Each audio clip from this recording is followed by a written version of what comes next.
Hello students. आज हम बात करने वाले हैं टाइमिंग एंड कंट्रोल्स की।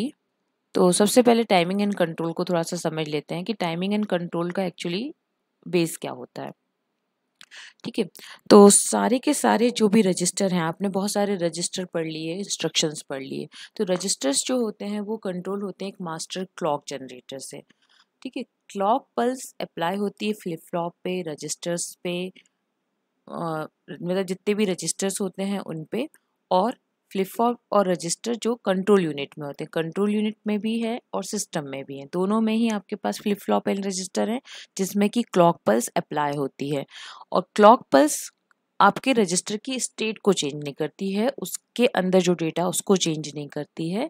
जब तक स्टेट को चेंज नहीं करती, जब तक कि आपने कोई कंट्रोल सिग्नल को इनेबल नहीं किया हो। ठीक है, रजिस्टर जब किसी कंट्रोल सिग्नल को इनेबल करता है तभी उसका कोई स्टेट चेंज होता है। ओके, तो अब इसको टाइमिंग एंड कंट्रोल को समझना बहुत जरूरी है।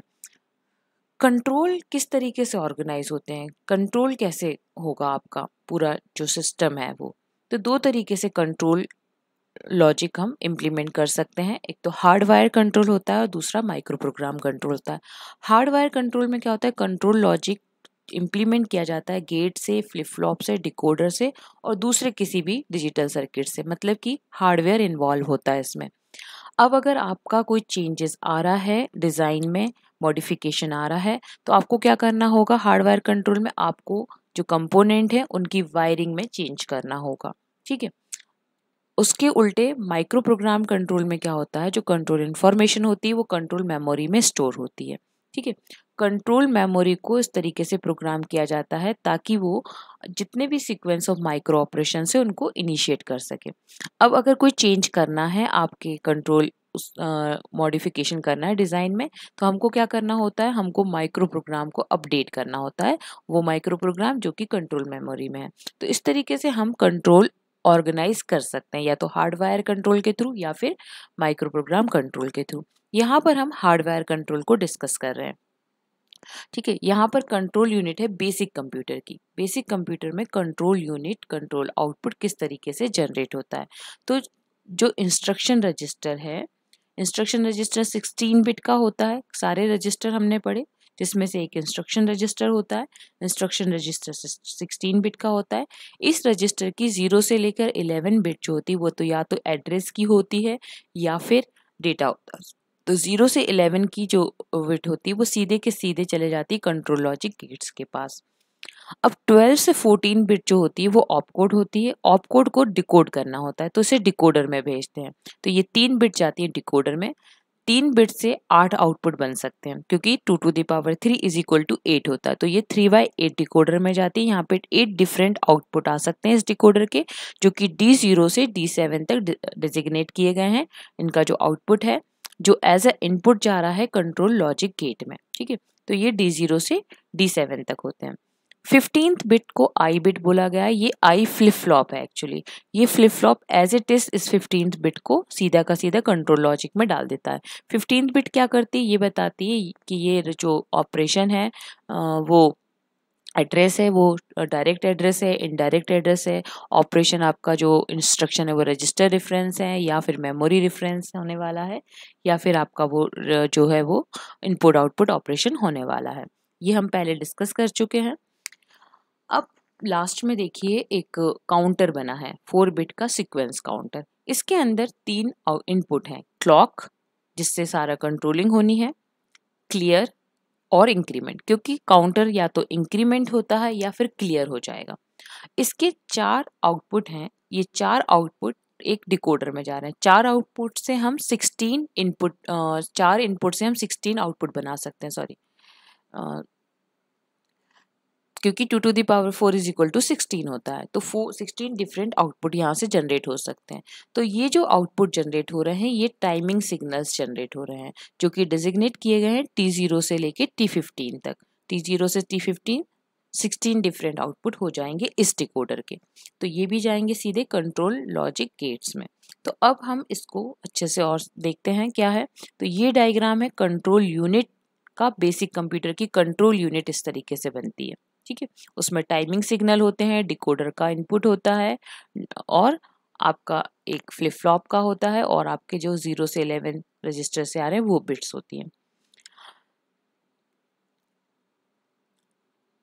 टाइमिंग सिग्नल में क्या है, सीक्वेंस काउंटर जो आपने एससी नीचे लिया था वहां से हमारे टाइमिंग सिग्नल आ रहे हैं ना। टाइमिंग सिग्नल कहाँ से आ रहे हैं, सीक्वेंस काउंटर से आ रहे हैं। तो सीक्वेंस काउंटर को हमें समझना जरूरी है। सीक्वेंस काउंटर या तो इंक्रीमेंट होगा या फिर क्लियर होगा सिंक्रोनसली। ठीक है। काउंटर जो होता है वो increment most of the time होता है और वो इंक्रीमेंट होता है तो क्या प्रोवाइड करता है, सीक्वेंस ऑफ टाइमिंग सिग्नल्स, है ना, जो कि आपके 4/16 डिकोडर से निकल रहे हैं, T0 से लेके T15 तक हैं और ये ज़्यादातर टाइम इंक्रीमेंट ही होता है। और वो क्लियर होता है, क्लियर कहाँ क्लियर होता है, मतलब उसकी वैल्यू 0 हो जाती है और ऐसा वंस इन अ वाइल होता है, कभी कभी होता है। ये जब क्लियर होता है तो क्या करता है, जो नेक्स्ट एक्टिव टाइमिंग सिग्नल होता है उसको T0 कर देता है। ठीक है। मतलब नॉर्मली T0 से T15 तक चलता है, लेकिन जब क्लियर होना हो तो कभी भी वो T0 पर आ जाता है। एग्जाम्पल के तौर पे समझते हैं कि SC इंक्रीमेंट किया जा रहा है to provide timing signal T0 से लेकर T4 तक सीक्वेंस में, और T4 पे क्या हुआ, SC क्लियर हो गया 0 पर। लेकिन उसकी एक कंडीशन है, कंडीशन ये है कि अगर डिकोडर आउटपुट D3 जो है वो एक्टिव है, तो डिकोडर आउटपुट D3 अगर एक्टिव है तो SC जो है वो क्लियर हो जाएगा। इसको सिंबॉलिकली कैसे एक्सप्रेस करेंगे, D3 T3 when SC becomes 0। SC 0 कब होगा, जब D3 एक्टिव हो और T4 एक्टिव हो, है ना। अब इसके हम टाइमिंग सिग्नल देख लेते हैं। ये टाइमिंग डायग्राम है, इसको समझना बहुत जरूरी है, इसी को हम यहाँ पर समझेंगे। टाइमिंग डायग्राम को मैंने साइड में बनाया, उसके बारे में इस साइड लिखा हुआ है। तो सबसे पहले हम ऊपर देख रहे हैं ये क्लॉक बनी हुई है और नीचे हमारा SC है, सीक्वेंस काउंटर है, क्योंकि सीक्वेंस काउंटर ही हमारा टाइमिंग सिग्नल्स को जनरेट कर रहा है। तो SC रिस्पॉन्ड करेगा to the positive transition of the clock. देखिए, जब ऊपर की ओर एरो जाता है तो इसको बोलते हैं पॉजिटिव ट्रांजिशन, जब नीचे की ओर आता है तो इसको बोलते हैं नेगेटिव ट्रांजिशन। तो जैसे ही पॉजिटिव ट्रांजिशन मिलता है तब SC रिस्पॉन्ड करेगा। यहाँ से लेके यहाँ तक ये T0 है, T0 खत्म, T1 शुरू, T1 T2 T3 T4 तक यहाँ दिया है। T0 वापस कैसे आया वही यहाँ पर बताया गया है। इनिशियली जो CLR है वो एक्टिव होता है, क्योंकि थोड़ा सा आपको ये ऊपर दिखा रहा है CLR क्लियर, आपको एक्टिव दिखा रहा है। फर्स्ट पॉजिटिव ट्रांजिशन जैसे ही मिलता है SC को तो SC क्या हो जाता है, क्लियर हो जाता है, 0 पे पहुंच जाता है ना। Which in turn activates the timing signal T0 out of the decoder. जैसे ये SC 0 होता है तो टाइमिंग सिग्नल T0 डिकोडर से निकलता है। ठीक है। फिर जो आपका पॉजिटिव क्लॉक ट्रांजिशन है, level T0 in the diagram will, हाँ, अब जो T0 है आपने जहाँ पर T0 आपका अप हुआ तो ये केवल उन्हीं रजिस्टर, उन्हीं डिकोडर के आउटपुट को दिखाएगा जो इससे एसोसिएट होते हैं। अभी यहाँ पर हम इस एग्जाम्पल में कोई इससे एसोसिएट नहीं है, हमारा T4 से एसोसिएट है इस एग्जाम्पल में। दूसरे एग्जाम्पल पे T0 से भी एसोसिएट हो सकता है। तो SC हमेशा इंक्रीमेंट होता है पॉजिटिव क्लॉक ट्रांजिशन में। तो SC या तो इंक्रीमेंट होता है या क्लियर होता है, ये हम पहले की स्लाइड में देख चुके हैं। तो ये इंक्रीमेंट हो रहा है। ठीक है। जब तक ये इंक्रीमेंट होता रहता है, जब तक कि क्लियर इनपुट एक्टिव ना हो जाए। ठीक है। तो इससे आपके जो टाइमिंग सिग्नल है वो T0 T1 T2 T3 T4 generate हो रहे हैं, है ना। अगर SC क्लियर नहीं होता है, बीच में कहीं भी क्लियर नहीं होता है, तो जो टाइमिंग सिग्नल है वो T15 तक जनरेट होते रहेंगे और T15 के बाद T0 आएगा। ठीक है। अब बीच में क्या हुआ, यहाँ पे आउटपुट आ गया D3 T2 पे जनरेट, T2 जैसे ही खत्म हुआ D3 आपका एक्टिवेट हो गया। लेकिन D3 तो एक्टिवेट है, लेकिन दोनों कंडीशन हमें देखना है, D3 भी एक्टिवेट हो T4 भी, क्योंकि जो हमने पहला एग्जाम्पल जो यहाँ पे लिखा हुआ है वो D3 T4 वाला है।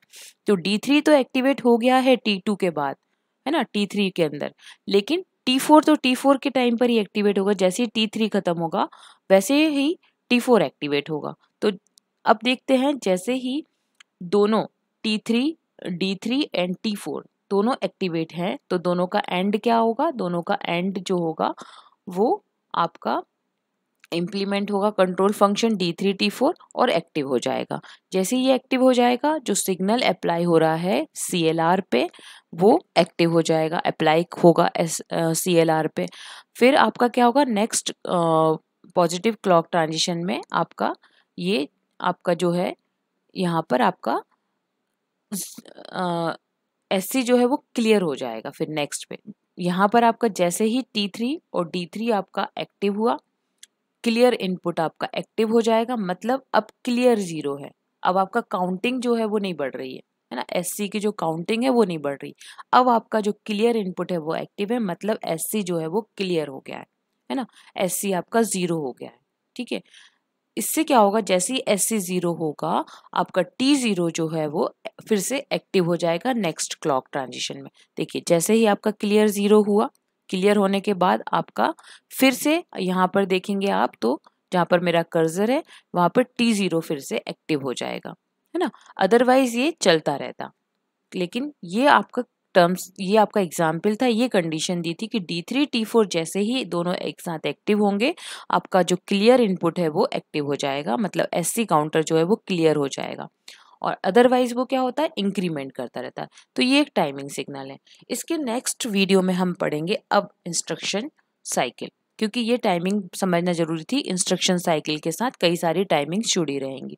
तो आपको ये वाला डायग्राम, टाइमिंग सिग्नल वाला डायग्राम और ये कंट्रोल लॉजिक, ये इसको ध्यान में रखते हुए हमें फिर आगे बढ़ना है। Thanks for watching. अगर वीडियो पसंद आता है तो लाइक शेयर एंड सब्सक्राइब करें।